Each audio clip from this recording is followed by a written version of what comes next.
Hi. What's good? I know things have been awful quiet on my channel as of late. I only actually released 5 videos in 2017. I have been working on stuff. It's just been tough lately.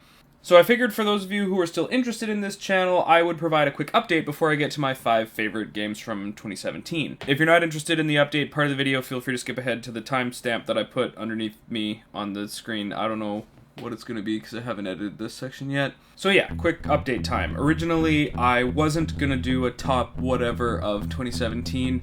The Danganronpa video took way longer than I thought it was going to, and then by the time I was done, the holidays were already here, and I had to take a bit of time off, and I also hadn't played nearly as many games from 2017 as I had hoped that I would. So I was originally just going to let it lie, because I'm already working on bigger and better stuff, but now all of a sudden, and yes I know it's like a month later, so maybe not now, but YouTube is doing this whole partner program thing, and if you observe this channel at all, you'll probably assume correctly that I don't meet the requirements. I'm actually remarkably close, especially considering that I only actually released 5 videos. I'm like 100 hours short of the 4,000 hours watched in a year, so thank you all for that. But I'm also seeing lots of reports of people who blow right past those requirements and are still getting departnered for whatever reason, so who really knows what's going on. So eventually I decided to resurrect this video, which is why it's in February instead of December or January, which is usually when top whatever videos come out. Mostly so that I don't accidentally have another long dead zone between videos again. And also so I can reassure people who are still watching that I'm gonna keep going. I don't really care what happens with my partner status. I plan on continuing. I don't know what happens regarding searchability and, you know, algorithm stuff after being departnered, but I've also long since moved past trying to make any kind of money on this channel. So aside from this small, probably really rushed top 5 video, I am already working on some other stuff. Resident Evil 6 Part 4 is just about ready to go into production, even though I know that its relevance is probably long since past. I'm also working on scripts for another For Better or Worse, which I hope to get done in the next couple months, as well as a Magic Moments, and then I've got some other ideas for bigger stuff that I want to try, kind of experimental stuff. Also worth mentioning, I have no plans to do February this year. Yeah, it's nothing personal, it's just the way it worked out this year. I didn't have any time to prepare past. I did not have the time to prepare for it. Usually I spend like December and January going out to try and actually find copies of the games I want to play and like making sure my N64 controllers are working, and this year money and time were really tight and I couldn't make it happen. And I'm not saying it'll never happen again. In fact, maybe I'll do 1 or 2 rare themed videos later in the year. But honestly, I am also kind of running out of rare games that I want to talk about. So the whole Febu Squarey tease from last year, that wasn't nothing.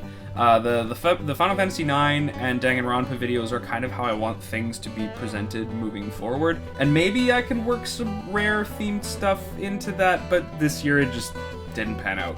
But the long and short of it is, I wouldn't be able to stop making these videos and not go at least a little bit crazy. There are too many topics and videos that I want to cover and make before I give up fully. So I hope some of you still find enjoyment in my videos even after my long silence and the reworking of my approach as of late. If you're still here and watching and having fun, thanks. I appreciate you. And speaking of appreciation, I think it's high time we dug into my 5 favorite games from 2017. Resident Evil 7. What's that I hear as I cup my hand over my ear and listen off into the middle distance? Resident Evil is going back to survival horror? Yeah, I've heard that one before, I say as I sneer at my copy of Resident Evil 6, on which the last part of my review is coming soon, I swear. But oh, how surprised we all were when not only did RE7 turn out to be the scariest thing since growing up and becoming an adult, but that it also turned out to be good? There's no denying that Resident Evil 7 was the exact game it needed to be, and possibly just the best thing Capcom has made in a long time. Everything in this game is put together with pinpoint precision. The environments, the characters, the plot twists. The only thing I'm not giving this game points for is music, because it's kind of forgettable. But who could pick out a soundtrack over everything else going on in this masterpiece? The departures RE7 made from the rest of the series are exactly what it needed. As much as I love the goofy, overdone, overcomplicated, schlocky story of the main series of games, I cannot stress enough how much they have lost their way. Playing Resident Evil games as an anthology series, secondary to the main characters and overarching plot, is the perfect way to go. Yeah, you know, it's like Sandman comics, with like, you know, he's always there and he's always watching, but he's not always directly involved. With enough of this kind of care and attention, I would be happy to follow the series long to the future. Resident Evil 7 is one of the best games that came out in 2017, and it shows that Capcom has learned from their mistakes, and hopefully they take their own advice. But I'm also not holding out all of my hope. A Hat in Time. A Hat in Time is the vaporware game that rose from the dead after 3 days and is here to save us all, or at least that's what it feels like. In an age where people are apparently finally ready to try the 3D platformer genre again, few of the attempts have been out-and-out successes. Mixed reviews mire games like Freeze Me and Yooka-Laylee, but holy hot chocolate, did Gears for Breakfast not only live up to the hype, but they absolutely and completely shattered expectations by not only finishing the game, but delivering one of the most interesting, refreshing, and adorable iterations of the genre since the good old days of the N64. I missed the hype around A Hat in Time for many years, tempering my expectations and cautious of having my heart broken, but I'm happy to say that now I'm flying high. I confess that I have yet to finish the game, as I'm a busy guy, and I am streaming it right now, so I can only really play it like a couple times a week, but every time I boot up the game, there's a new surprise waiting for me, be it time warps, fun new collectibles to consider, amazing new level concepts, and after all of that, A Hat in Time is the most adorable, whimsical game I have ever played. A sense of humor and personality that outstrips almost any other title you can throw at it. I am fawning over this game, and for good reason. Aside from some frame rate issues, which I am totally willing to blame on my PC, this game is an absolute joy inside and out, and I'm anxious to get back to it to see what else it could possibly have to offer. Breath of the Wild. First things first, yeah, this is not number one. Come at me! I mean, I'm aware that I am myself adamant that this list not be seen as anything other than a general kinda sorta pseudo order. I couldn't pick favorites even under threat of never being able to play with kittens ever again. So suffice it to say that Breath of the Wild is stunning. It's magnificent, wondrous, magical even. I am willing to call it an achievement. After the letdown that Skyward Sword was for me, this was a complete and total turnaround. And what shocked me most was how it accomplished this by doing away with all of the things that I know and love about the Zelda formula and past games that I adore. This game is simultaneously astonishingly complex and vast, yet remarkably simple. Everything comes down to how well you can survive the trials before you. Hearts and stamina, that's it. But in preparing for said trials, you get to experience the depth of this just unreasonable game world. It's like they're back to basics in the most complicated way possible. I love it. Breath of the Wild is one of my favorite games this year, but I'm not really sure that I'm clamoring for Nintendo to make another one like this, at least not for a while. I know this isn't gonna happen, because this is like their new gold standard, but I think this game needs to simmer for a nice long time before we get another one of them. This game has a lot of staying power, but that staying power is kind of the same plateau of gameplay almost the whole way through. So for as much as I love this game, it's gonna rest here at the number 3-ish spot, and I hope we can still be friends after I make that decision. Gonna take a little bit of a departure here. Best thing I played in 2017 from another year, Danganronpa's 1 and 2. Oh boy, I should have played these games sooner. And technically I could put these on the actual list itself as the PC ports of these games came out in 2017, but whatever. If you missed my long rambly look at the first game from last month, let it be known that Danganronpa is amongst my new favorite game franchises, and it got there pretty much overnight while I was working my way through the first game. This game has real power in it. As far as visual novel games go, it's a real page turner, or mouse clicker, I guess? Which is why my video on it is as long and rambly as it is. But Danganronpa 1 and 2 are definitely an experience that I didn't know I needed until I came by these games this past summer. Closed circle murder mysteries packed with intrigue and unknowing, and a plot and storyline that will not only keep you guessing, but keep you sobbing into whatever's left of your soul when all is said and done.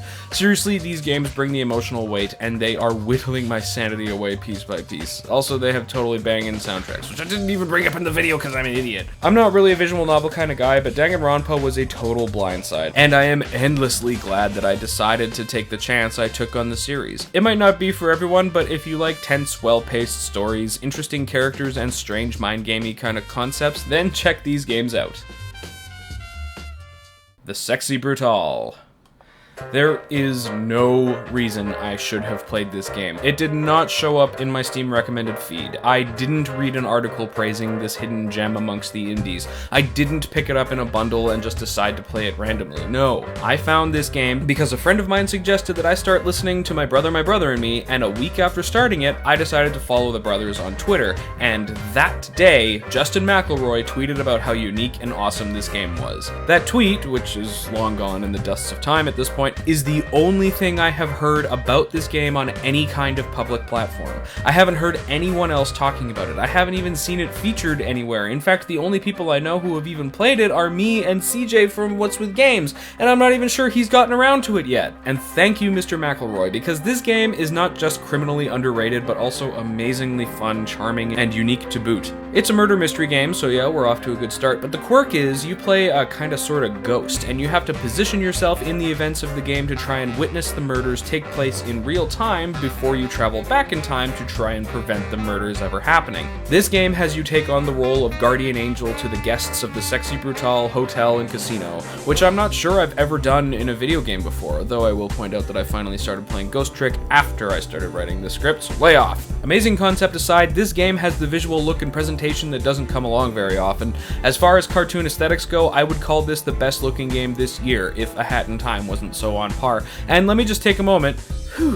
One of the best soundtracks of the year. Top 3 at least. It's really hard to describe, but it's like an old-timey ragtime big band feel, but like with layers of suspense and sort of like, I don't know, it gets more video gamey as it goes. It's really good. The Sexy Brutal is a damn fine game, and might as well be my favorite. There is one more after this one, but it's kind of a gimme, so I do want to just specify right now that this game right here should be my Game of the Year 2017, and if you walk away from this video thinking that it is, I won't correct you. I want you to play this game. I don't think it has gotten the exposure it deserves, and it deserves so much.